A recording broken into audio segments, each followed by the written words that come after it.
It's the Sunday Chronicle on Stacks 92.1. It's the Sunday Chronicle.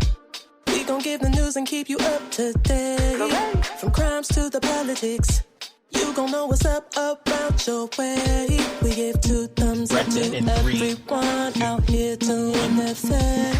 We gon' show mad love to all the ones working hard in communities. It's the Sunday Chronicle. Good morning and welcome to the Sunday Chronicle. I'm your host, Yanice Jackson, coming to you from Stacks 92.1 FM. This is the platform for community because community knows what community needs. I'd like to thank all of my listeners for being here again bright and early on this Sunday morning. And I'd like to thank all of those who are streaming again, or streaming and catching this on a replay. I appreciate you guys and I appreciate my followers. Appreciate you for getting us here to this season 4. Today we have 2 special guests, and this is a continuation of a conversation that we have had with Ms. Donnielle Williams. She has been filling us in about some details of this mysterious double tragedy involving her son and her son's mother. So we're going to talk some more about that and get into those details. We also have Miss Emily Devendorf here with us, a state representative, and she is here as well to provide some insight into this case and how she has tried to assist in some of the things, some of the hiccups or barriers that she's encountered as she tries to help in this case, try to uncover some details and facts. So, Donnie, thank you for being here. Emily, thank you for being here. Span, thanks for being here as well. My pleasure. Hey, people, it's early on a Sunday. If you're to wake up, there's some detail. Buckle up, people. This is a big ride here. Oh, you know what? I know we're not like exactly pressed for time, but I just wanted to say something. You've got like these 2 hairs coming up, and it just looks cool. I don't know. It's like coming out your beard. And are they gray? They are. Yeah, my gray hairs grow like white people. My black hairs grow like black folks. So it's weird. Like my white hairs are so prominent. Yeah, that's what I was going to say. It's just so like, wow. It's okay. It's just part of my mane, as it were. I got to cut it down, though. I want it to be a little bit more symmetrical. My girl likes it that way, so. Okay, but yeah, I'm not trying to, but it was just something fascinating about it. I wanted to point that out. Okay, anyway, I know, excuse for that tangent, but I just had to say something. But, Span, can you please give us a recap of what has happened? Yes, people. So, what had happened was, in February of 2023, correct? Correct.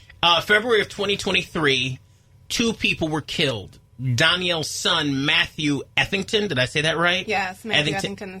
Yes, and his girlfriend, Maria Martin. Maria Martin had 14 gunshot wounds. Wait. Oh, Emily shook her head. I was like, oh, did I get the fact wrong? And she's just like, oh, that's terrible. But Maria had 14 gunshot wounds to the left and back of her body. And Matthew had 1 gunshot wound to the right temple of his brain with an exit on the left side. There was no blood under Maria's body. They are both Detroit cops. They live in Livonia. Livonia cops kind of did a halfway, sideways, pathetic investigation. They did not. There were 3 guns on the premises. One that had 6 bullets left in it. That was kind of in the room with the 2 bodies. Each one of them, being Detroit cops, had guns fully loaded on their holsters at the time. Livonia police did not do any gunshot residue tests on this. Just assumed it was a murder-suicide, even though there was no blood under Maria's body. Go, Donnie. They did do gunshot residue tests. So oh, they did? My son had gunshot residue on both hands. Maria had gunshot residue on her left hand. What they didn't do was ballistics. Oh, okay. Any ballistics testing. Okay. My bad. But still, like, he had gunshot residue on both hands. Like, okay, so many questions. But there was no blood under Maria's body, even though she had all those gunshot wounds. So clearly where she was killed was not where her body was found next to Matthew. But again, Livonia cops didn't really do a great investigation. Since then, how many people have stepped down from their jobs since this case initiated in February of 2023, Donnie? So that I'm aware of, four. You have the 4. Detroit Police Chief, James White. Okay. There was an officer by the name of Mike Griffin who actually informed our family that my son was dead and subsequently started a crime scene cleaning business roughly 8 months later. The detective that was over my son's case, Detective Jeffrey Geldhoff, has stepped down according to Livonia PD, and his supervisor, Charles Lister, is also no longer supervisor of the Livonia PD Detective Bureau. So whatever happened around this case, whatever else going at Livonia PD, they cleaned house with a couple of different people who were involved with the investigation. And then one last thing, the involvement of Tracy Martin, the mother of Maria Martin, who was on scene when the cops showed up. We'll get to her in a second. Also, the next door neighbor, 2 doors down, Donnie? 2 doors down. Who has issues with financial crimes. Meanwhile, Matthew's credit cards and ID are gone, only to find out the neighbor had tried to use those to start accounts in his name. Is that correct? So it wasn't confirmed that she was the one that attempted to open line of credits. What East Lansing Police Detective, and we'll get to why East Lansing is involved after Livonia PD for an event that happened in Livonia around 2 Detroit cops. But go ahead, Donnie. Yeah, so the detective Jason Cotton was able to determine that 2 of the packages from 2 separate merchants were delivered to her home. Her name is Rashawn Cooper Black. And then also her internet bill was paid using my son's debit card. Okay. So Maria's mother, Tracy, why was she on scene that day? Or not on scene. Why was she there? She discovered the bodies, correct? Nope, she didn't discover the bodies. She's the one that flagged down the police. So according to the flag down, she wanted them to do a welfare check because Maria was supposed to pick up her other son at 10 a.m. According to court transcript, she heard my son and Maria arguing, and so she reported to their residence, after the call dropped. So it depends on, who the audience is, why she was there. Okay, depends on the audience. Now, why does it depend on the audience? Like, what's going on with the mother, Tracy, that things are so murky around her presence on a murder scene?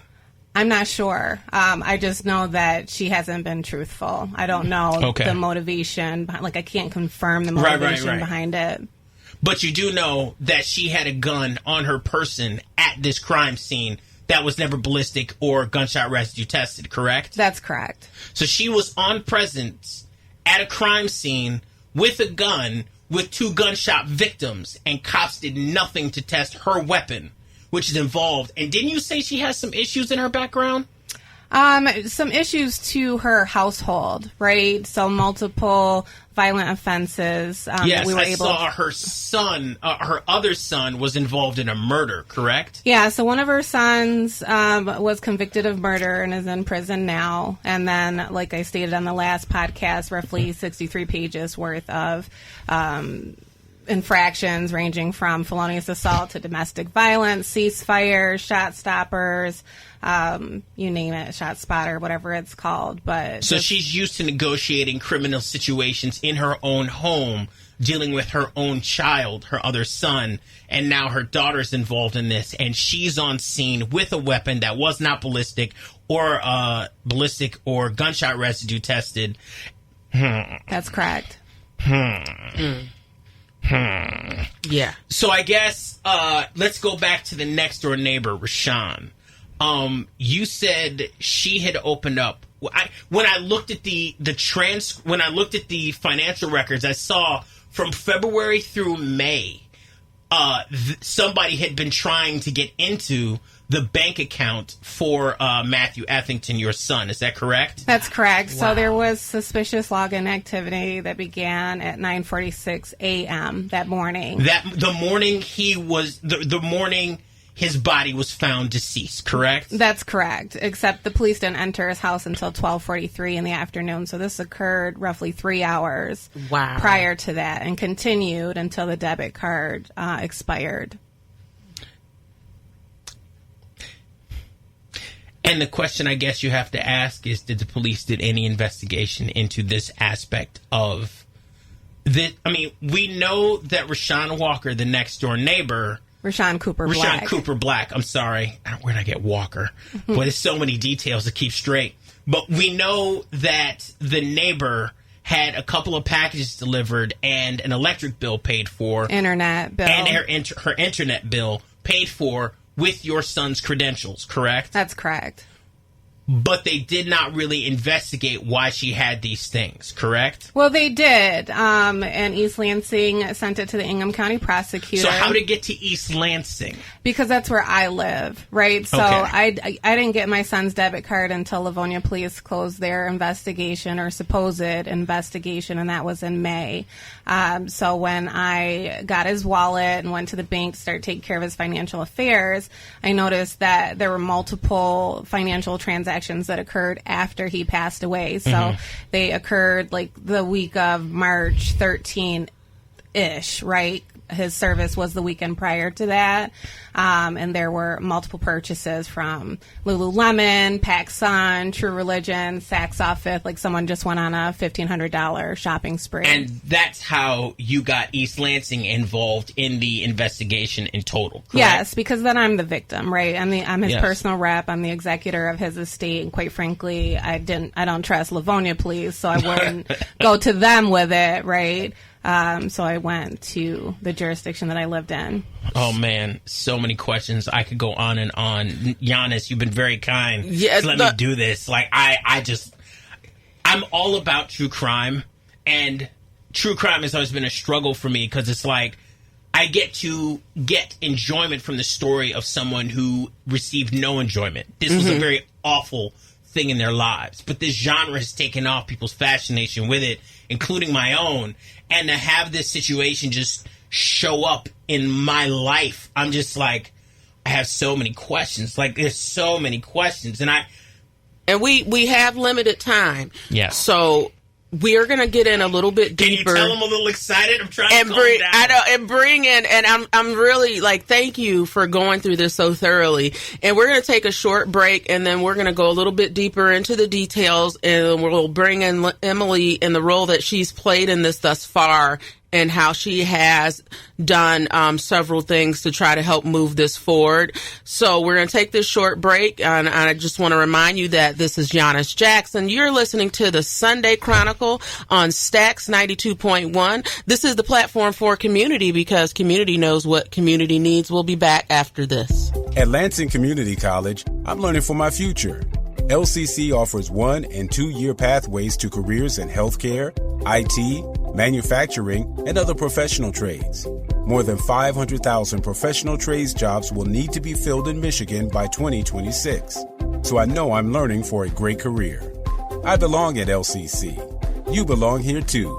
Visit lcc.edu/youbelong and enroll today. Attention! This is a public notice from the Social Security Disability Helpline. If you're one of the millions of Americans who are disabled and unable to work, you may be eligible for disability benefits from Social Security. Receiving benefits is your right. If you suffer from physical or mental disability, whether you're applying for the first time or you've already been denied, we can help. We'll evaluate your situation and deal with Social Security on your behalf. Best of all, there's no fee until you receive your benefits. Remember, we only get paid if you win your case. There are many reasons and conditions that may make you eligible for disability benefits. Many of them you may not be aware of. So if you're disabled and unable to work, call now to get started with your free, no-obligation consultation. 800-380-4429. 800-380-4429. 800-380-4429. That's 800-380-4429. Paid for by Quick Aid. Hi, Hi, I'm Yanice Jackson, publisher and editor of the Chronicle News, host of the Sunday Chronicle, and mom. Amongst my many titles, I've added writer to them. My new book chronicles everything I've learned along the way. So check out my book, Notes from the Trail, available on Amazon and everywhere books are sold. For more information, visit my website at www.yaniceyvette.com. And welcome back to the Sunday Chronicle. This is Yanice Jackson, and we are going in deep. You know, we usually keep it lighthearted, but we're dealing with some serious stuff today, and it's really, you know, it's making me feel some kind of way because of the amount of stuff that Miss Donnielle has gone through and come up with. I mean, she's come up with a lot of things, but it has not moved forward in the ways that, you know, we're thinking it should be, just in the name of justice, right? And, you know, I have my opinion, right? And you know what they say about that. But, you know, I'm standing with you in solidarity, Donnie, and the solidarity, because this is just, it's too much going on for this not to be uncovered more, right? And so I want to talk about now, since this story has been broken through the Chronicle, the Sunday Chronicle, and it's getting a little bit of traction. You haven't seen your grandson, have you, since we aired this show, right? So we have someone that's in violation. Maria Martin's mom, Miss Tracy Martin, has not allowed you to see your grandson since this has happened, correct? That's correct. And that's actually not uncommon for her. So after my son and Maria died, she withheld my grandson for a month. And then we went to Wayne County Probate Court, and I was granted grandparenting time, which she wanted to thwart, and actually got CPS involved. And they told me if I didn't have a court order that they had instructed her not to give me my grandson. I did have a court order, and so I was able to get him. I get him 3 days a week, and she has him 4. But she did also try to circumvent that by attempting to make my grandson a permanent court ward. So her and CPS went to a separate court, Wayne County Juvenile Court, to make him a court ward for the purpose of having her to adopt him. She was able to get guardianship of his older brother. She told the court that his father was dead and his father is not dead. But Wayne County Probate Court, you know, their stance is they want to keep the brothers together, despite the fact of her having a lengthy history of withholding not only my grandchild, but her children. So Maria's biological dad wasn't able to establish a relationship with his daughter until she was an adult. So she, you know, that's her superpower, is turning people off to where they give up on their children, except I'm not giving up on my grandchild. And recently she petitioned the court to adopt my grandson behind my back. So after this story ended, or aired, I should say, not only has she withheld my grandson, but she went behind my back and petitioned to adopt him. What are the penalties for her withholding your access to the children? I don't know what the penalty is for violating a court order. None so far. I haven't seen him in the last 5 weeks. And you're supposed to have him 3 days a week, every week. That's correct. So she's 15 days in violation so far. More than that. I mean, 15 total days of your time. Correct. Okay. Wow. So, Emily, you are involved in this most unfortunate situation. How did you come as a state rep to be involved in the investigation of the murder of Donnie and his girlfriend? I mean, Donnie's son and his girlfriend. Sorry. Thank you. I became involved because I was contacted by Donnielle, and Donnielle and I have known each other in the community through other work. And I wanted to make sure we used any and all resources and access that we could to try to make sure that Donnielle had direct access to law enforcement in Livonia, and also had some advocates fighting for access to her grandchild. We know that in all cases, support of family for a child and after a tragedy is incredibly important. Yeah. It's essential. We should always be doing everything we can to keep our families together. So it was completely unacceptable to me that Donnielle should have these obstacles to being able to care for and support her grandchild, but also just to keep the family together. I also feel very strongly that our law enforcement, they work for the people, and they need to be accessible.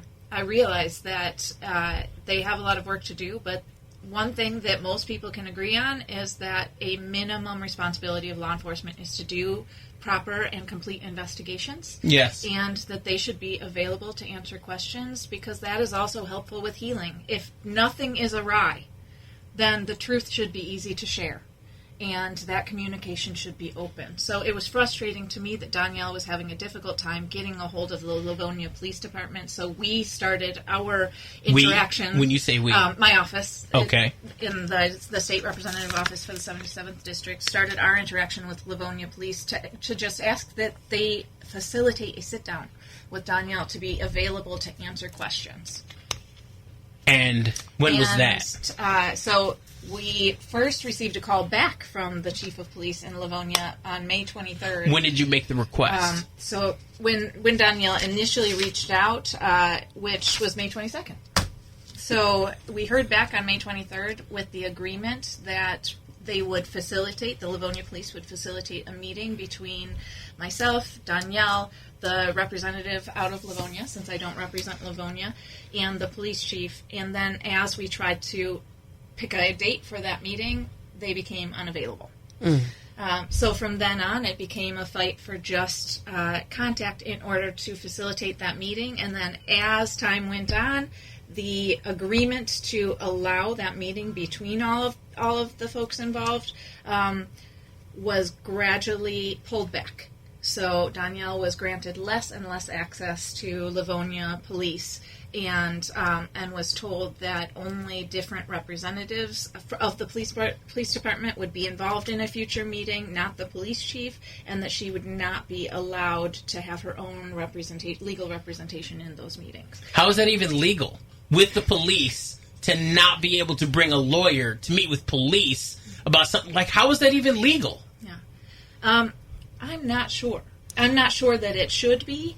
I know that it is difficult to get in front of representatives from our police agencies sometimes to just facilitate a conversation so that you can get your questions answered. In Donnielle's case, it was very understandable to me that she wanted these conversations, because were they doing the correct and right and ethical things in their investigation? Yeah. And how do we find out? That's because it should be a list of policies and procedures that we have access to, so we can have some checks and balances done, correct? And that's what I'm just wondering about that. And then, what are the next steps we take, right? How do we make sure that people are held accountable? Like, just going back to her being able to have access to her grandson that is in this court order, we need to know, like, what's the next steps? Because Donnielle has told me that her attorney has filed a motion.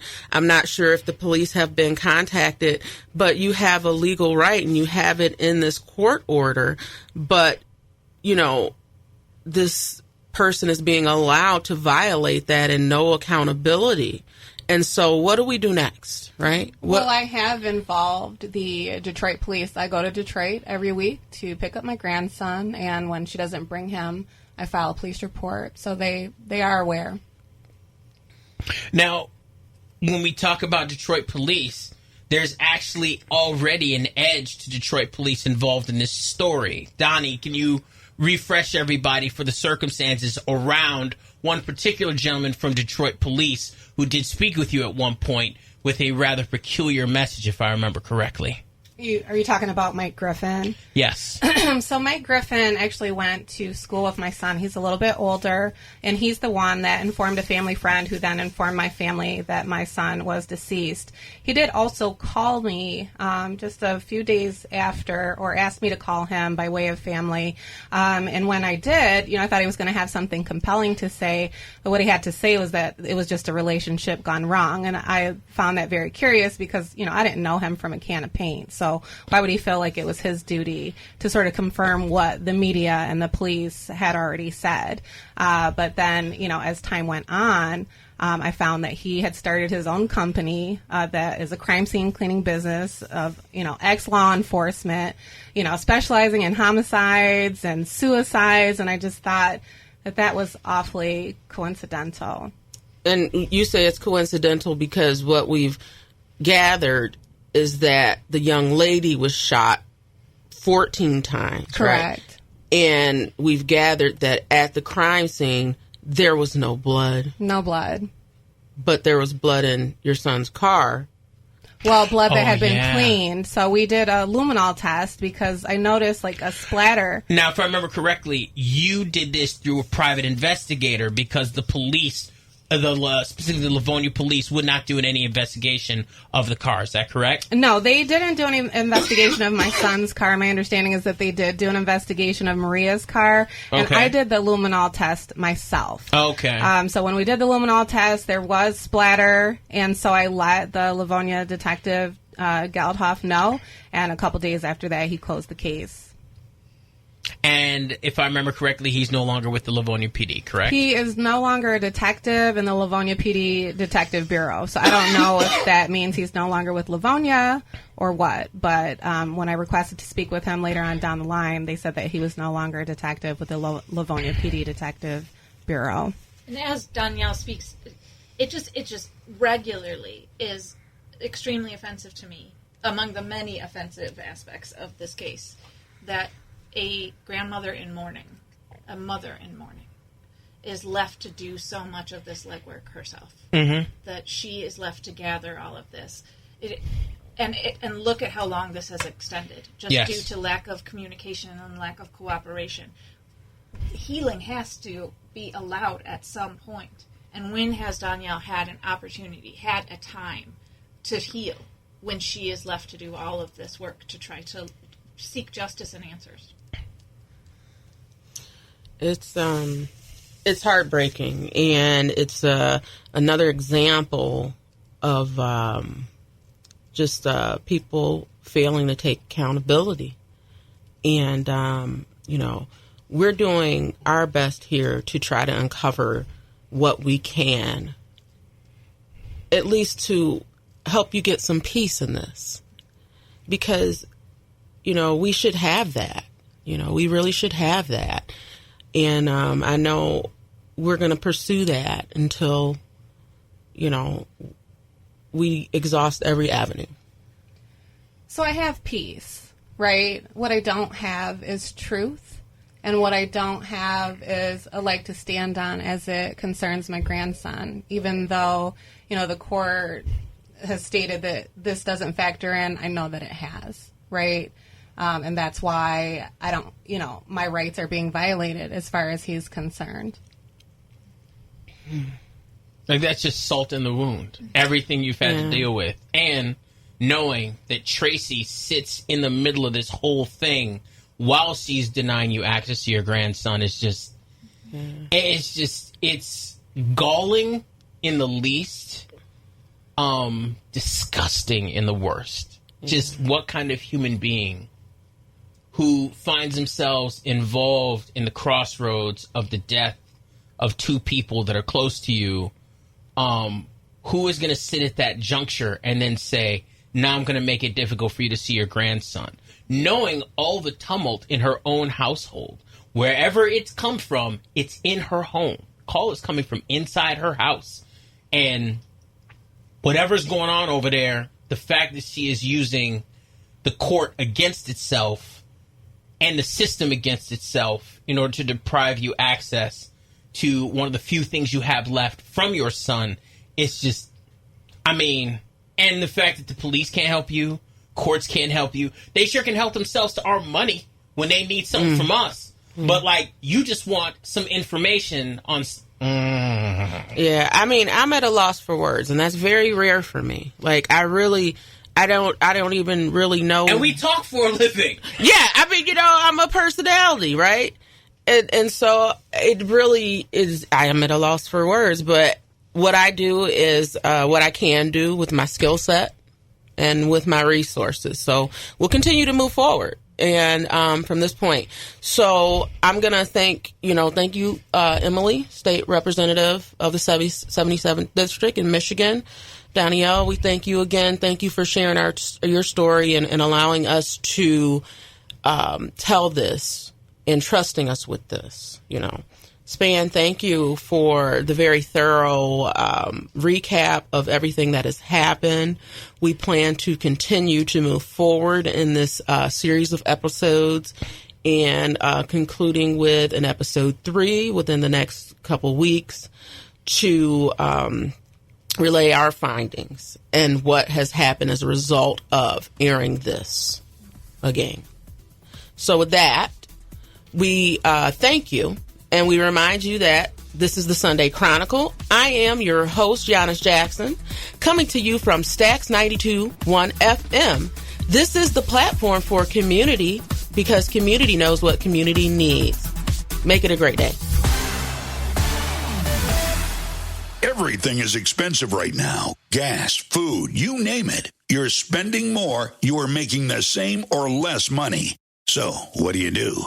You rack up credit card debt. That's what you do. It's not your fault. It's the economy. And guess what? If you rack up too much credit card debt like some of us, you can't pay your bills. Then the credit card companies, as nice as they are, start hounding you for money. Then you start your downward spiral.